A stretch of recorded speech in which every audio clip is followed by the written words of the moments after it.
Today, Tarique and I will talk about the representation of Fortran alias information in LLVM.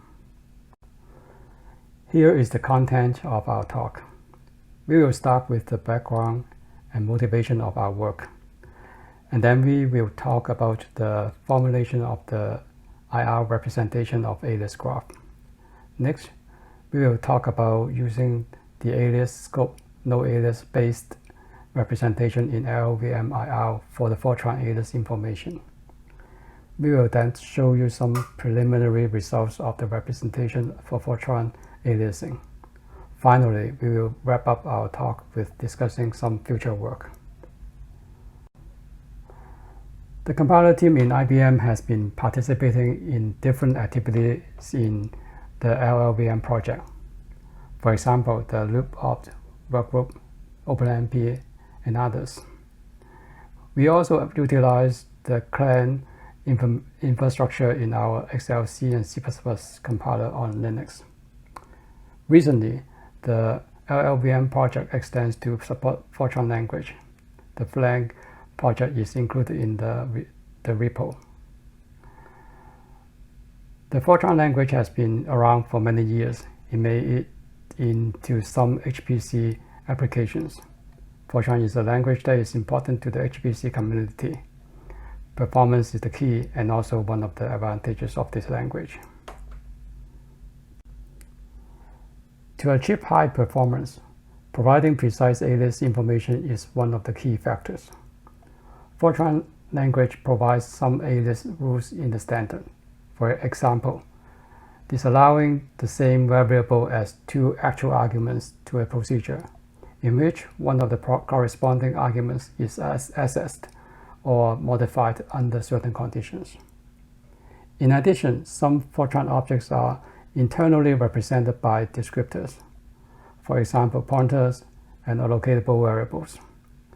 Accessing the descriptors fields may require more precise alias information in order not to hide any optimization opportunities. In addition, some alias sets in Fortran may overlap. For example, the relationship between associate name and selectors. Whether existing alias infrastructure is able to represent it is still under investigation. Later, we will show that such precise alias information helps optimization to produce more efficient code, for example, loop optimization. Next, we will talk about how we did our experiment of Fortran alias representation in LLVM IR. We used the XL Fortran frontend to emit LLVM IR and to the LLVM components. What the Fortran frontend does is to collect and compute the alias information based on the language rules and the other relationships that we described in the previous slides. And then we translate this alias information internal to the Fortran frontend to LLVM IR. One of the goals is to preserve the accuracy of the alias information. Thanks, Kelvin, for the context. As Kelvin mentioned, we are interested in communicating alias information from the frontend to the optimization process. At the same time, we want to maintain the accuracy of the alias information. I'm going to begin with a formal description of our objective, and then I'll follow up with some solution ideas. A compiler frontend can apply language rules to decide if two symbols may alias. We can view this alias relation as a graph. In the graph, each node corresponds to a program symbol. Two nodes are connected by an edge if the corresponding symbols may alias. We call this the alias graph of the program. Let's look at an example. Here I have a Fortran module M. Inside the module, I have two variables A1 and A2. Both of them are integer allocatable and have the target attribute. Then I have an integer pointer PTR, which may point to A1 or A2. Then I have an integer variable B1, which does not have the target attribute. This means PTR cannot point to B1. The first procedure initializes the content of the pointer. The second procedure runs a loop that updates the variable A1. For this program, a frontend may compute an alias graph that looks like the one shown on the right. In the graph, we have nodes corresponding to the program variables. So for example, node A1 corresponds to variable A1, node PTR corresponds to variable PTR, and so on. The edge between A1 and PTR, this means that A1 and PTR may alias each other. The absence of an edge between A1 and A2 means that A1 and A2 do not alias each other. Likewise, A1 and B1 do not alias each other. Now let's look at the assignment inside the loop. This is a store into A1, and according to the alias graph, A1 is not an alias of B1, and also A1 is not an alias of A2. This means B1 and A2 should be loop invariant for this loop. This is the IR generated by opt at O3. The basic block that starts from loop 1 do corresponds to the body of the loop that we just looked at. This is the load of B1, this is the load of A2, and this is the store into A1. As we can see, all the loads still remain inside the body of the loop, and that's because the IR analyzer does not have sufficient information to determine the loop invariance. This is an example where frontend has more accurate information on aliasing than the IR analyzer. This slide gives a more generic view of this scenario. Let's consider a pair of instructions I1 and I2. Here I1 is a load and I2 is a store. Most analysis eventually comes down to the following query. Does instruction I2 write into a memory that instruction I1 loads from? As the previous example shows, in many cases, frontend can compute more precise alias relation than a language agnostic IR analyzer can do. In those cases, it would be beneficial for optimizer if frontend somehow could embed the alias graph into the IR. This brings us to the specific problem that we are trying to solve. We want to design an IR representation for arbitrary alias graphs so that frontend can communicate language-specific alias information to the analysis and transformation process.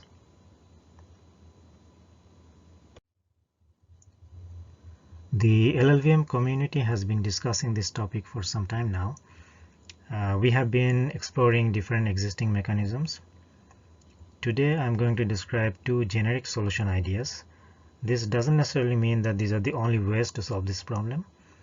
However, they will give us an idea on the technical requirements and also the challenges involved. The first solution idea is to attach some extra information on each instruction to describe the alias property of the instruction. In this case, the extra information is labeled as may operate on.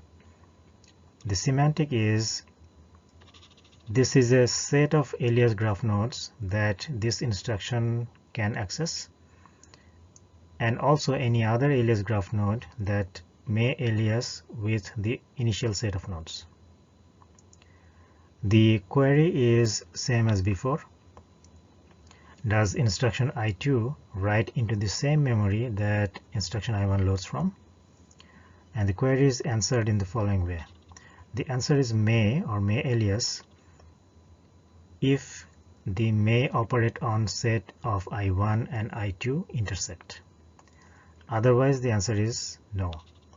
What this means is that if there is at least one alias graph node that both instruction I1 and I2 may access, then they have a may alias relation.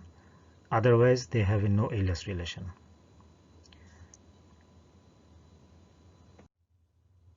The second solution idea attaches two pieces of information with each instruction to describe the aliasing property. The first is labeled as operates on. The second is unrelated. And the semantic is as follows. Operates on is a set of graph nodes that this instruction accesses, and unrelated is a set of graph nodes that are definitely not accessed by this instruction. The query is same as before, and the answer is as follows. The answer is no or no alias if one of the following conditions hold. Either operates on I1 is a subset of unrelated of I2, or operates on I2 is a subset of unrelated I1. If none of those conditions hold, then the answer is may. What this means is that if all nodes that I1 operates on are unrelated to I2, then I1 and I2 have a NoAlias relation. Or if all nodes that I2 operates on are unrelated to I1, then I1 and I2 have a NoAlias relation. Otherwise, they have a may-alias relation.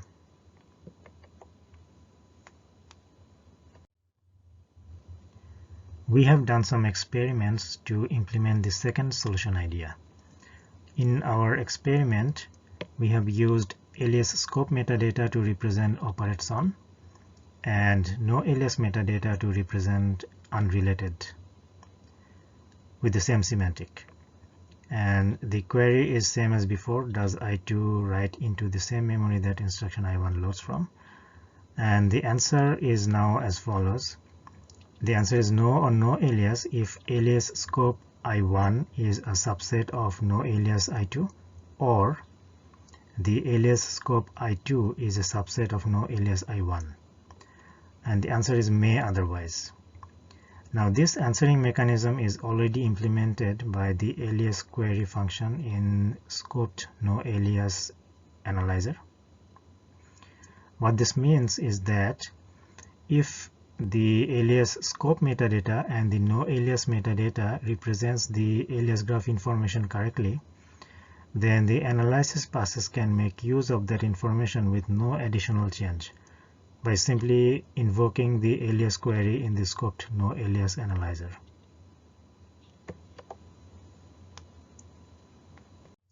This brings us to the construction of the metadata.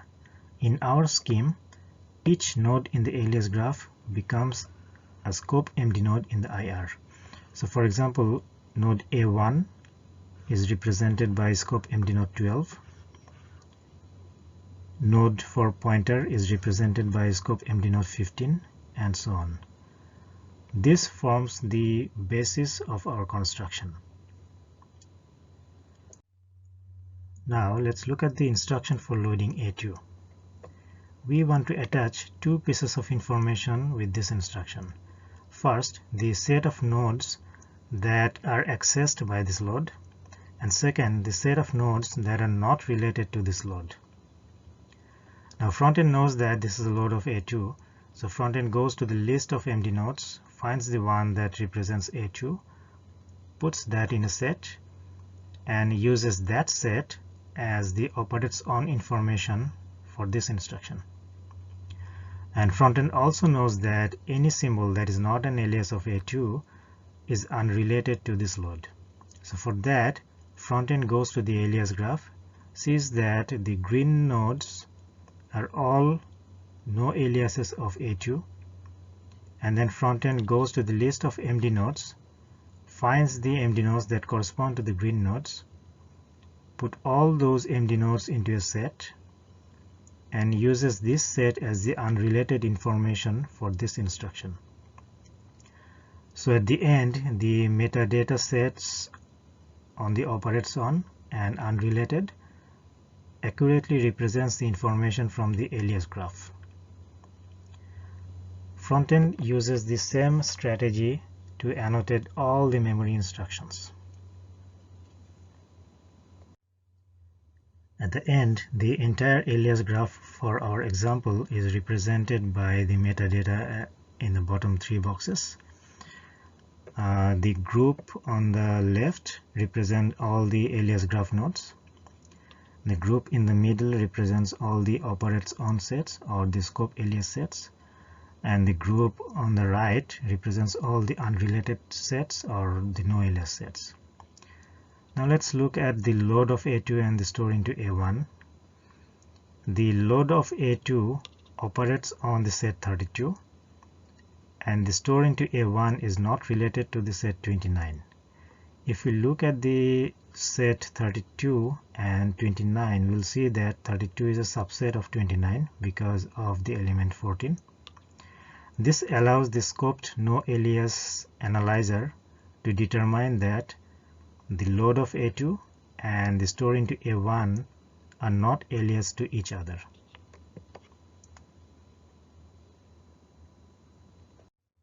Now this is the IR we get when frontend embeds the alias graph information using the alias scope and NoAlias metadata.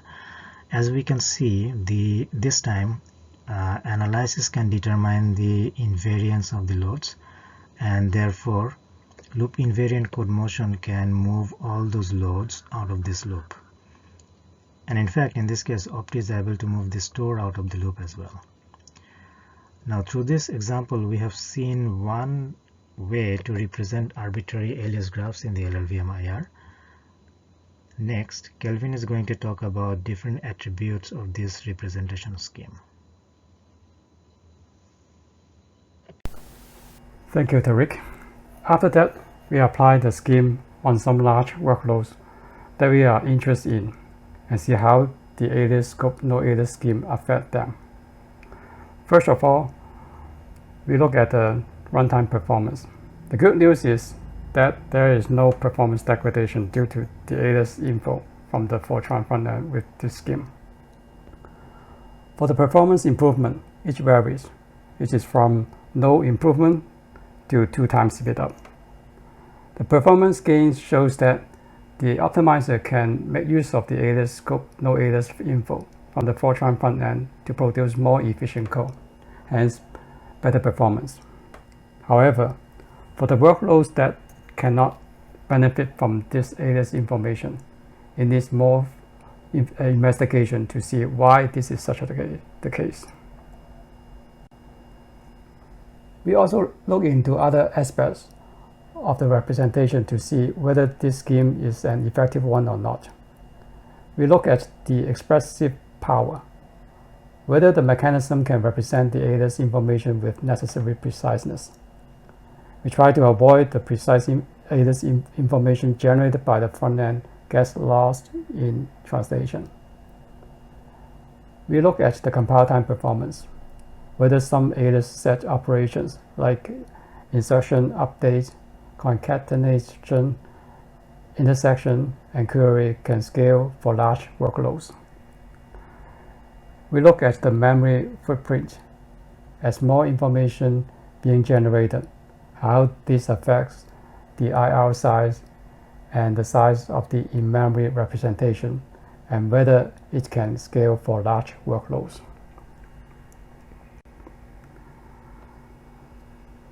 From the experiment results, we found that the alias scope NoAlias representation can serve our purpose to represent the alias information for Fortran. We didn't find any loss in translation in the representation. For the compile time performance, we found that the current implementation in LLVM may have some limitations dealing with large workloads using this scheme. You can see some significant increase in compile time for most workloads from the table below. After some investigations, we found some opportunities to improve the alias set operations by keeping an ordered set of empty operands. That helps the scalability of non-query operations. We also found that if we partition the empty operands, it can also improve the performance of the query operations. And for the memory footprint, the other aspect that we want to look at, that is in terms of the IR size being produced. The results also show significant increase in size. We also look into if having a hierarchical representation of the alias scope NoAlias scheme can help reduce the size. In summary, this is just some preliminary findings from our experiment on using ScopedAlias NoAlias scheme for Fortran alias information. The work is not done yet. There are more work for the improvements as we mentioned in the previous slides. For example, to improve alias search operations algorithm and to represent the alias scope NoAlias scheme hierarchically. At the same time, we are aware of the full restrict patch put out by Jerome. We know that this patch provides the full support of restrict aliasing in C and C++. We are currently investigating how this change and our ScopedAlias NoAlias scheme impact the performance of the large workloads. We are exploring if some enhancements are needed for representing Fortran aliasing. For a more general approach, it is still open to consider a general approach of alias representation for an arbitrary alias bar that can represent characteristics of different languages. To end the story of this work is to be continued. We want to highlight that we have our LLVM alias analysis technical call every 4 weeks, in which we actively discuss the alias analysis in LLVM. Everyone is welcome. Thank you.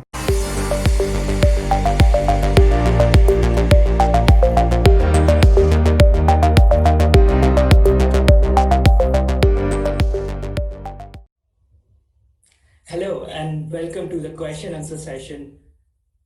I am Rishabh. I'll be moderating this session. We have Kelvin and Tarique with us who just gave this amazing talk on precise alias information for Fortran by finding information at the front end. Tarique and Kelvin work at IBM's compiler team. So let's directly jump to the questions, and the first question that we have is, the results in the talk showed great performance gains for some workloads, but the results were not as expected for few workloads. Do you have a reason for the same? Thank you for the question. We are still investigating what the possible reason for that.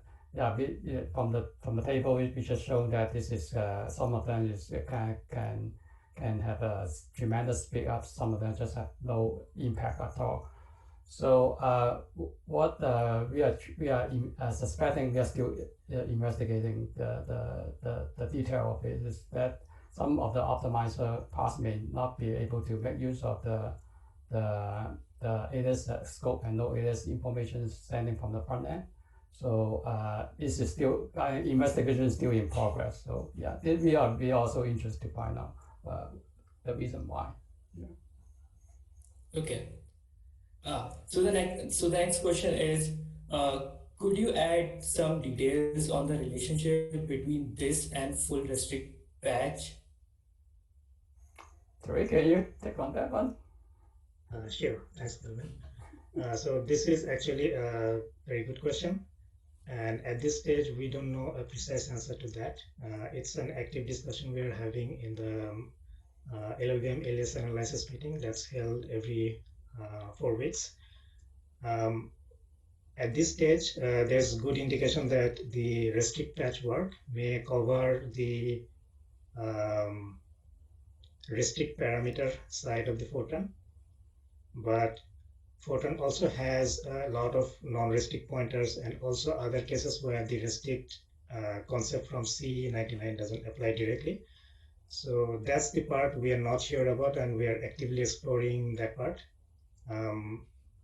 If anyone is interested, they can join the LLVM Alias and NoAlias meeting that's held every 4 weeks, and we'd be happy to explore in that direction to see if there is any interaction between the restrict patch that's being worked on and also the method we described here. And also, we would like to emphasize that the method we described here is just one experiment. It's just one implementation of the two generic ideas we presented. In other words, the generic ideas need not be implemented using the ScopedAlias NoAlias mechanism. It could be any other mechanism that can convey the same information to the optimization process. So all these are being actively explored and actively investigated. Anyone interested is welcome to join. Thanks, Tarique. So if you are interested, then please join the Alias analysis call, which is held once in 4 weeks, as Tarique said. You can find more information about it on the mailing list. So the next question is, would non-aliasing variables in Fortran simply have empty alias.scope? I think in our implementation, we don't, if there's a non-alias variable, we don't generate any metadata on that variable or that symbol. Okay. So can you elaborate more on the future works, or where do you see this thing going in the near future? We mentioned a little bit in the talk, saying that what our next step kind of that from this experiment that we learned, what we learned from this experiment. We'll start with like how to manage the problem, the issues that we encounter, like for example the size and the compile time. We'll try kind of explore like to find a resolution for that issue, to kind of speed up the compile time a bit, and also reduce the size of the LLVM IR. And this is for the intermediate kind of term of work. For the future work, as Tarique also mentioned earlier, that we are kind of open to kind of different implementation or different approach of the Fortran aliasing work. And at the same time, as someone already mentioned, the full restrict patch is kind of is actively reviewed nowadays, right now. So we also look into like how this kind of how the full restrict patch can work with the Fortran aliasing information. See whether we can make use of it, or see whether we can kind of extend on it. This is kind of still a question mark. We still need to more exploration study on this. And the longer term, I think ideally, of course, we want to have a one kind of one alias representation kind of approach or framework to handle like to include C and C++ and Fortran, maybe possible some other languages that have a kind of unified framework or that is kind of more longer term, that we kind of want to find out if it's possible to have as a unified framework for that. So do you have anything to add, Tarique? Not much. So I just say that the key takeaway from this presentation is that there is need for language-specific alias information to be transferred or communicated from the front-end side to the optimization process. And we have some examples in the talk why we need that. This does not replace anything in the optimization, anything that exists in the optimization today. So the existing alias analysis process, they have to be there. They are great. It's just we are adding some more information that is language specific from the front end to help the optimization process. And we have our experience so far is that if we can maintain the preciseness of the aliasing information from the front end, it will open up more optimization opportunities. So the more precise the information, alias information, the more opportunities become available. And the flip side of that is, if we want to maintain the full preciseness, it caused some scalability issues that we mentioned at the end of the presentation. And that scalability issue is there because we have to maintain a lot of information coming from the front end. So this is maybe one extreme of this scenario. The other extreme could be we put everything in the same type into one alias node and lose the preciseness, which is the type-based aliasing alias analysis does. So that could be another extreme. What we want is to be as close to the most precise representation possible, while at the same time maintaining the scalability of the alias processors. Today, we don't have a complete solution that achieves both purposes or both goals. However, we are experimenting with the Alias ScopedAlias metadata processing to improve the scalability. At this stage, we don't have a complete solution, but we are gradually improving that representation. But it doesn't mean that that has to be the ultimate solution. That will show us what requirements are we need to fulfill and how to get there. But there could be other mechanisms, completely brand new mechanisms that we could use to represent arbitrary alias graphs at the end.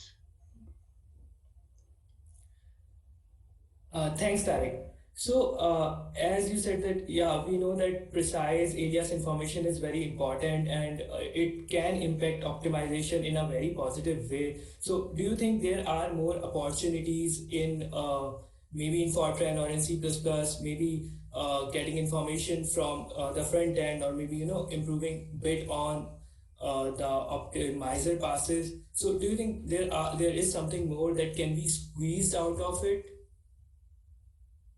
right now? I think it can.